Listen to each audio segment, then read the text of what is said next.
you have systems in your business? Do you have them documented or ready to go? Most people do. Most people have some type of checklist, some type of system, some type of something to keep their business running.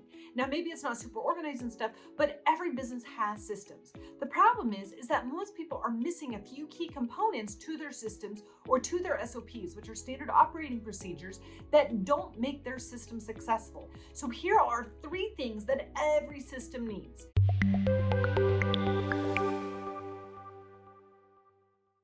Now, if you are missing one of these things, it's super easy to do them, but just make sure that you're actually including all 3 components to your systems or your SOPs, so that way your business can thrive with systems and thrive without you working too hard. Now, the reason I love systems is because it saves me time, it saves me energy, it saves me decision making. And so when I am saving all of these different things, I can actually focus on what is important, what is the most key things that my business needs to do. So here's the first thing that most people are missing in their SOPs or missing in their systems, is they get too bogged down in all the details, and here it is, they miss understanding what the expected result is of that system. Now, what I mean by that is you need a destination. You need to say, hey, this is what I want the outcome to be. This is what I want it to happen when you follow all these steps. Well, you don't actually have to follow the steps. It's really getting the result. Now, there could be a good way of following the steps, a better way of following the steps, or maybe a not so good way of following the steps. But if it all ends up getting the exact same result, then you don't actually need to stress and micromanage that process as much as if the result is being got. Now, most employees and most team members, and I have a virtual assistant, so I include my virtual assistant in team members, but most team members don't actually know what the result is supposed to be of the systems that they're following. They're just blindly trying to follow this checklist, and they're going through and going, okay, I'm doing this step and I'm doing this step, and they get bogged down in all the details that they end up not actually doing the process the way you want it to be done, and then they don't get the results that you wanted in the first place, and then you get frustrated with them and they're like, well, I tried, but it was too much for me. And so then you end up finding a new employee and you go employee turnover, and there's all these issues with just missing the expected result. Now, if you want to take this a little further, you can understand this concept a little bit better by baking. I love to bake, I love to cook, I love to be in the kitchen. And so one of the things that if you're looking at a recipe, you actually see the recipe like a picture. This is what the picture of what you're going to make looks like. It's beautiful. And then here's the name of it. This is what it is that we're making. We're making blueberry muffins. This is the expected result of following all the instructions.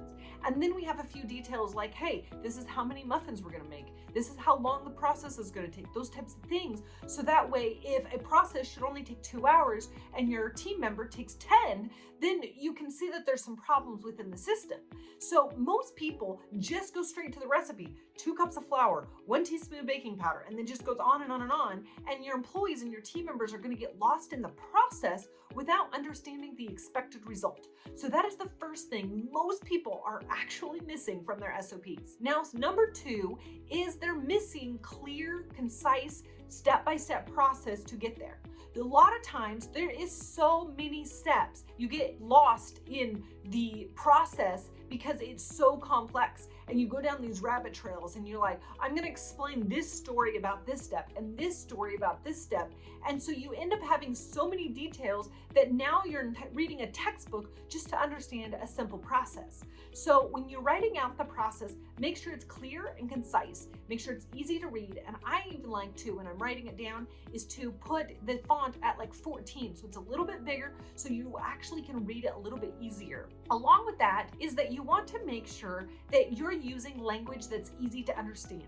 They did a study where presidential candidates who won the presidency actually spoke at like a 4th to 7th grade reading level, which is not even high school. And they said that when people are speaking at a lower grade level, everybody understands. And if everybody understands, everybody follows. And if everybody follows, then you have team members that are actually going to do your SOPs. If you have mumbo jumbo, complex text, big, huge words, and things that your employees may not understand, then they're going to get lost in all of that and not actually make or follow the process like you want them to. Now, the third thing that you need for your systems is a feedback loop. Now, again, this is one that most people forget. They put in a system, they say, okay, here's what we're trying to create, and then that's the end of it. They don't do anything else with that.